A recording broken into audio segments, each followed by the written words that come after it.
35 knots. Hazard, wind gusts to 40 knots and large hail. Source, radar. Impact, expect wind gusts Yeah, I did. to 34 knots and suddenly higher waves. Boats could sustain damage or capsize. Make sure all on board are wearing life jackets. Return to safe harbor if possible. Large hail could result in injury and damage to boats, vessels, or rigs. Locations impacted include Cat Island, Pass Christie, and Enrico Lees.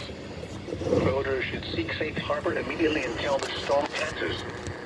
Wind gusts to 40 knots, large hail, high waves, dangerous lightning, and heavy rain are possible with this storm.